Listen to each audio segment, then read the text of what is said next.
Wildcats in the basketball suite during the basketball game.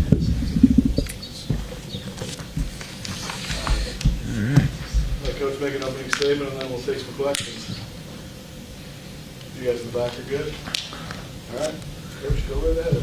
Homecoming week at the birthplace of homecoming. I believe our theme is First and Finest, which is an awesome theme, and I know not only is our university community very excited about it, I know our Columbia community is very excited. I know my family is very excited about the parade, and our team is excited to play on Saturday at a sold-out Faurot Field. Very thankful to our fans. What a awesome thing for them to continue to respond and show up at Faurot and give us home field advantage. We obviously know we got a difficult challenge on Saturday. I have a lot of respect for South Carolina and their program. They haven't had the results they've wanted. I believe there's a statistic out there that they may have faced the toughest schedule in the country as far as teams with winning percentages. And we know that they're a very good football team with some very elite players. They have a premier quarterback in Spencer Rattler who is playing at an extremely high level, throwing the ball very well. His pocket presence is very good. He's very comfortable. I think Dow Loggins, the new offensive coordinator, has proved to be very impactful and influential in their offensive system, and is doing a really good job. Xavier Leggett has come on as, last year he was a very dynamic special teams player, and now he is a complete wide receiver who is very difficult to match up just because of his size and speed. So we have a very difficult challenge ahead of us. Defensively, they're always challenging. I think Coach White does a really good job utilizing his scheme and talent within the scheme. He always has a few different wrinkles that you're not quite prepared for, and so our team is going to have to do a good job. Our quarterback and our offensive line is going to have to do a good job with that. Pete Limbo, their special teams coordinator, is outstanding. They always present multiple challenges through fake punts, through going for two, through onside kicks, through multiplicity of returns and blocks. So, they do a really good job of getting the most out of their team and making it real difficult for your team. But for us and our team, it's really got to be about our process and being process oriented. We can't be an emotionally driven team that relies on the emotional ups and downs of the team. I really challenge our guys to refrain from searching out the praise on social media and becoming numb to improvement. We really have to improve. And I think what happens is, you go looking for pats on the back instead of being critical or hard on yourself and saying, I need to be uncomfortable to continue to grow. And that's really what our team needs to do to have success this week. You look back at the game, we didn't play particularly well in a lot of areas. Defensively, a really slow start. Did not fit the run well, did not adjust emotions well, did not have our eyes in the right opportunity or in the right places, and things that have to get fixed there. Offensively, we started extremely slow, turned the ball over, didn't run efficiently throughout the game, had to settle for field goals, didn't capitalize on takeaways. Special teams, we had the field goal block. So when you look at the totality of the tape, you realize that we can't be satisfied with just winning. We've got to be focused on improving. And I'm not taking anything away from our win. We did some really, really good things, and I'm really proud of the fight that we showed, the second and third quarter, middle eight, the forcing of takeaways. All of those are great, but we got to improve. And I think for us, it's a big focusing on us and controlling the things that we can control. I cannot, nor can our team, control what South Carolina is going to do from a schematic standpoint. All we can focus on is improving our techniques and fundamentals and making sure that we're seeking growth opportunities and not becoming comfortable with that win. So with that, I'll open it up for questions. Eli, have you kind of seen, kind of along that note you're just mentioning with improvement, have you seen your captains kind of take that initiative, Brady and Cody and Javon and Darius, to kind of challenge the team to be critical? Yeah, I think those guys have been outstanding leaders, and I saw it yesterday in our film session. I thought those guys really were attentive to detail, attentive to the things that the coaches are asking them to improve upon. I think you saw it in the play that both D-Rob and Johnny Walker had. Coach Pete's one area of improvement over the last 6 weeks was affecting the quarterback to create pressure and force takeaways, which I think showed up in that game. So I know our guys are doing that, but we got to make sure that not only from the coaching staff to the players to everybody, we got to continue to find ways to improve. What do you think it says that you're 6-1 in the position you're in, and I think you would agree, probably haven't really played a complete game yet? Yeah, I'd agree. I think, and it's hard to play a complete game. I mean, I think back to my head coaching career, I can think of maybe 2 or 3 where a team completely played complete for 4 quarters. There's always going to be ebbs and flows and ups and downs, but I do think that there's still a significant amount of improvement that we can make as a football team. And I think, one of the things that Coach Malzahn used to always preach when I was with him is great teams get better every week. They find a way to get better every week. And, I think, we're in the middle of that part of the season where you can either choose to be tired and choose to let the grind get to your mind, or you can choose to improve. And that has to be a choice. And I can say it all I want, but we have to choose it as a team, starting with Toughness Tuesday. We got to choose to go out there and practice the right way. Winning doesn't negotiate. I mean, it costs what it costs to win football games, and, we got to pay the price. Is that where, some of the examples that Brady has set early this season, I'm sure D-Rob still had to power through some stuff. I mean, are those examples really powerful this time? Absolutely. And I think at the end of the day, there's a lot of guys in this football team who have gone through a lot of adversity here and seen in the past teams not fulfill what they're capable of, and so I think that sits in the back of our minds. So I think we're all conscious of it, but we got to sometimes remind ourselves what we need to do in order to have success this week. Coach, have you been getting what you want or need out of your linebacker group so far?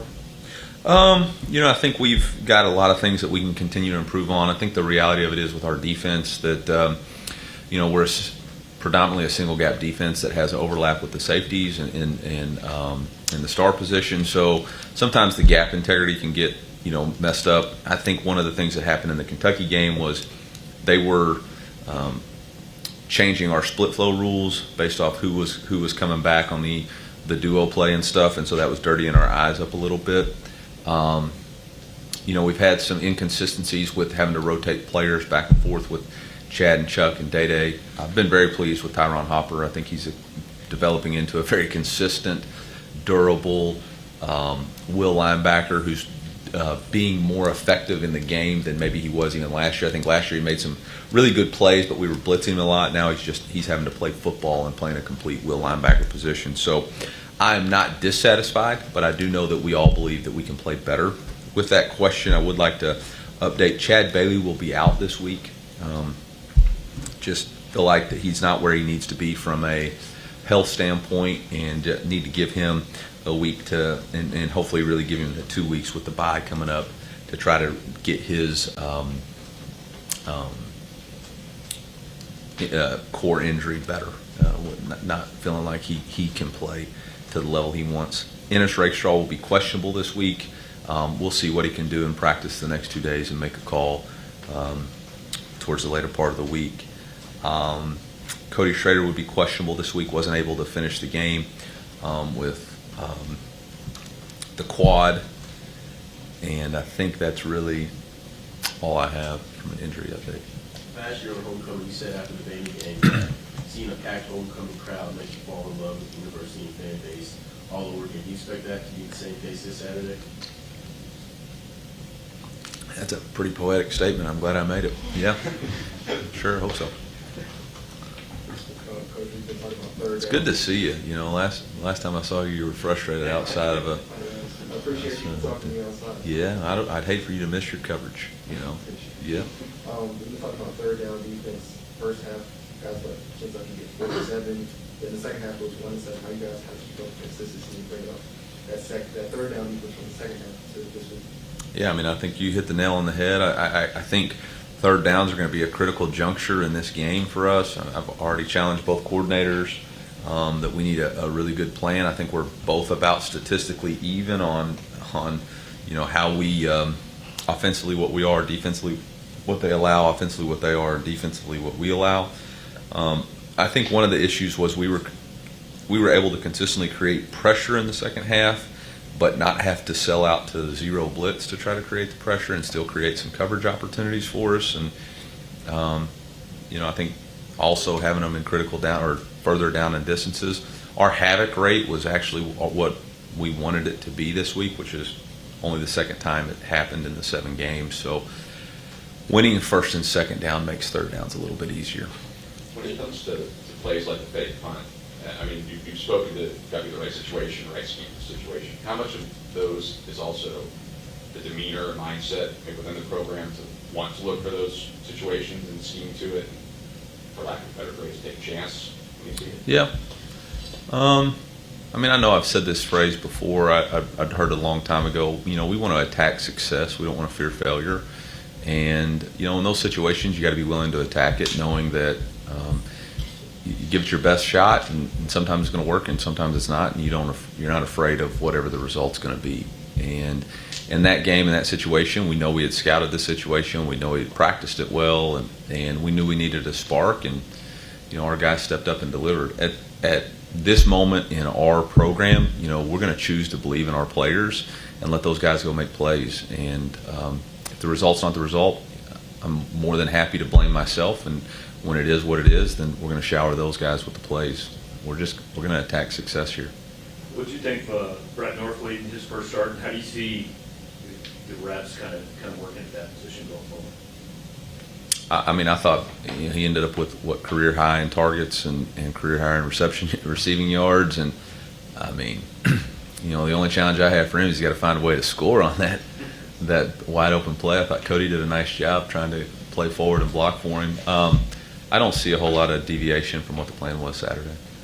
Eli, turnovers have been a topic of conversation. Yeah. 3 on Saturday. Takeaways, yeah. Yeah. How do you kind of continue that trend as you go forward here in the next couple weeks? I think it's just we got to focus on the ball. It's got to be on our mind. I thought the one that I was really proud of was Philip Roche's sack, because not only did he sack it, but he forced the ball out. And, that was just it's a constant theme for us that we have to be cognizant of that. We spent extra time. Last week we spent extra time on takeaways, and we spent extra time having officials come to practice to monitor and reinforce the discipline. And I thought both of those things showed up in that game. So, again, we can't pat ourselves in the back and seek the comfort of the praise. We got to go back and continue to recreate that process so that we continue to get the result we want. Eli had a big game on Saturday, but just how important has Darius Robinson's return to this team been this year? Yeah, I mean, obviously a guy who's been voted 2-time captain, so there's a leadership quality that he presents to our team, but he's also an incredibly talented player with God's gifted him with size, speed, explosiveness. And, I mean, again, a tribute to Coach Peoples and his development as an edge player. And I think we all knew it was going to take a little bit of time, but you were seeing flashes in the K-State game and the Memphis game of him playing at a really high level. And I think the last 2 games we're seeing it, he's becoming a player that we believe he could be. Last week, the secondary and pass coverage had arguably its best game of the season. This week, you're going up against a higher passing attack with South Carolina led by Xavier Legette. How are you planning on limiting him and his explosiveness?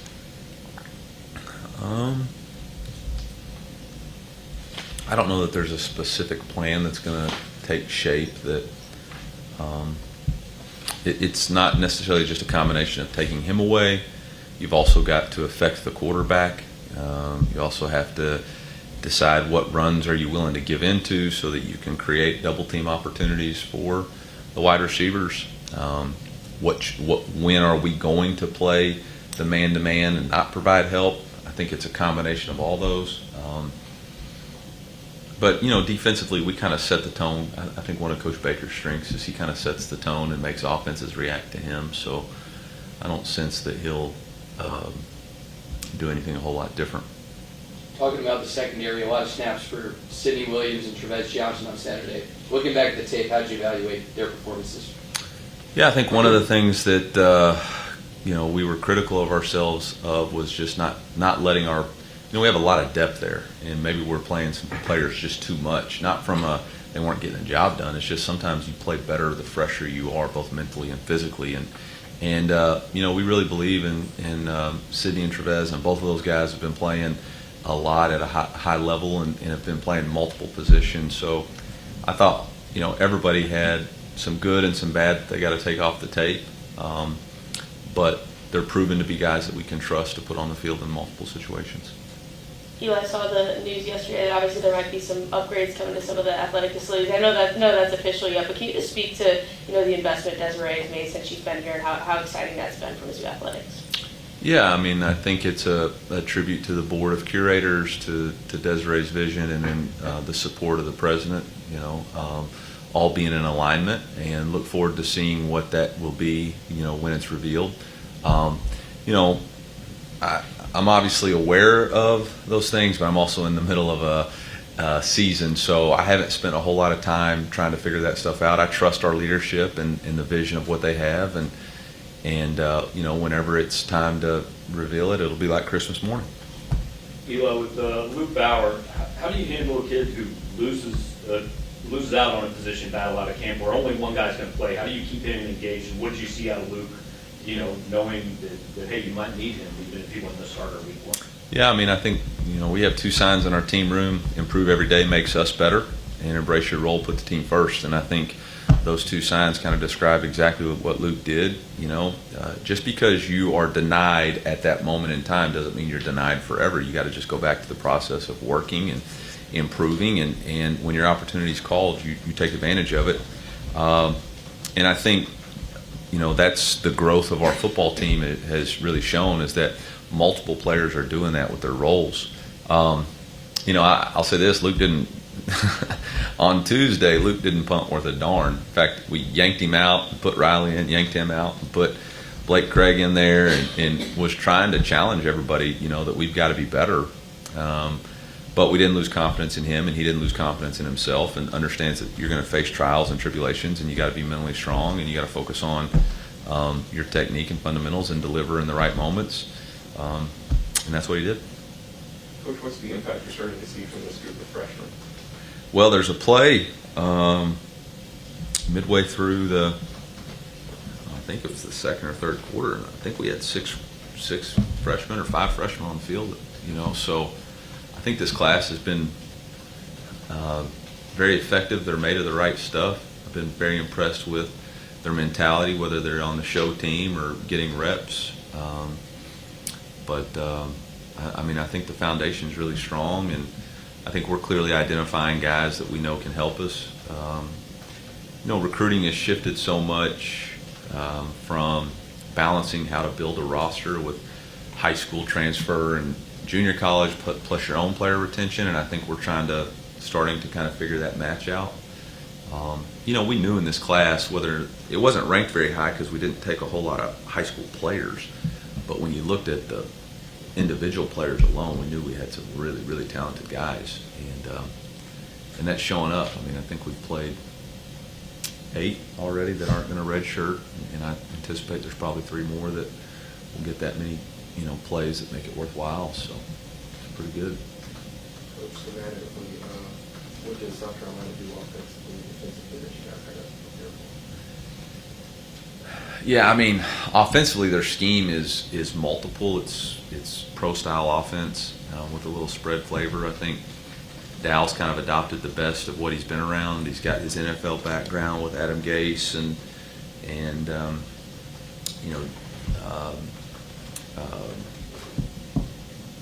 Shanahan. He's with Kyle Shanahan, and so he's got some of the outside zone, some of the drift concepts. He's got some tempo with Adam Gase, and then you see blends of what Bryles did at Arkansas, some of the best plays from Arkansas too. I think he's really impacted the quarterback's technique and fundamentals, being comfortable in the pocket, knowing through what his progressions are. And then they got dynamic playmakers. I don't necessarily think it's a specific scheme. He's not necessarily married to one specific idea. I think he's got a lot of really good plays that he runs in multiple ways that really challenges your rules and your eyes on the back end. Defensively, Coach White is very multiple, and he presents things that look the same, but they're different. He's got multiple coverages. He's got 3 safeties that are interchangeable, whether it's the nickel, free safety, or field safety. And then his defensive line can play both odd and even fronts and get after you in a lot of different ways. So, again, I think it's the multiplicity of what they do that creates the challenges. South Carolina ranks up in the last passing yards allowed in the nation. What factors have caused them to kind of struggle in that department? Yeah, I don't really look at the statistics. Like, I don't get caught up in statistics. I just watch the tape. And, look, on just about every play, that there's not very many times when players are just running wide open, right? Sometimes it's the quarterback from North Carolina makes an unbelievable throw, or they make a great catch, or, there's 2 4th downs in the last drive of the game that Florida throws balls that are well short of the down marker, and they just miss tackles. So I think it's a combination of, some of those players making great plays, playing against really talented quarterbacks. And we've always said there's no defense for the perfect throw, but it's also sometimes yards after catch opportunities. And again, they have played one of the most difficult schedules in the country. I mean, they played 2 top 10 teams, right? They played at Georgia. They played a neutral site game versus North Carolina. Played a top 20 Tennessee team. Just played Florida. So it's not like they haven't been challenged by elite players. So I don't think they're that far off. So again, our team doesn't care about statistics. We don't care about the record. We judge them individually for who they are and what they've done, and they've got good schemes and really good players. When you looked back at the film on Saturday, was Kentucky clearly kind of going in saying, taking away the big play? And what did you learn about your offense that they were able to, do what they did despite not having a ton of explosive plays on Saturday? Yeah, I was proud of the way our guys responded to the adversity of not being able to be as explosive as we would like to have been offensively. And I think, we as a staff challenged ourselves. Maybe there were some things that we needed to do better in the game planning preparation, or in some things, again, internally that maybe aided in that factor. So I think, again, proud of our team, proud of our staff for finding a way to win and overcoming those challenges, but also took it as a learning opportunity for us to say, okay, there's some things here that we didn't do that we can't allow to happen on the road again. And so, I would think it's kind of a combination. You mentioned that Luther's matured a lot over the last year. Are you kind of seeing that in his response to not his best day on Saturday, kind of bouncing back? Yeah, I mean, honestly, what does it mean not his best day? Like, what do you mean? He didn't have 100 yards? Yeah, I mean, it's Again, we don't get caught up in statistics. We get caught up in winning and losing football games. And if we win, that's everybody's best day, right? And then you go back and look at it. But it's not like he didn't do everything he was supposed to do. He was impactful. He had 2 runs for positive gains. The run he had on 3rd and 6 might have been the best run he's had all season. It only gained 7 yards. But he had to make 2 guys miss, stiff-armed one. He had the 2 catches right before half that got us into you're not always going to have a 100-yard game as much as we would like for it to be. So, and other players step up, and I think, so as long as we win, he's very excited. He's the least selfish player I know and have been around. I think he was more excited for Theo Weiss catching the touchdown ball at the end of half than anybody. He was running on the field when Marquise caught the fake punt. So, I don't see that he didn't have his best day. I think, other people stepped up. So it's not a. Anything else, Coach? Eli, outside of Cody Schroeder's touchdown run, he had 2.7 yards per carry, I think. How do you kind of continue to improve and work out that run game, kind of establish it as you get into the gauntlet of SEC? Yeah, I mean, I think, again, it goes back to the very first thing I said where, in my opening statement, where I don't think we actually played that well, but we won. But we have to go back and be critical of, we didn't maybe have our best stuff schematically, or didn't necessarily put our players in position, or we didn't finish blocks the way, or didn't create the right angles. So we got to go back and take a look at it. A lot of that is a tribute to them and their style of defense. I think last year I went back and watched that game, and it was an abomination. I think we had like 237 yards against them. So, they're pretty good. And when you play a good team on short fields a lot, we didn't have to drive the ball a ton. Good thing is we didn't really drive it consistently very much. It's going to happen. But when we needed to run it at the end, we found a way to. But, yeah, we got to improve. Thanks, guys. Yep.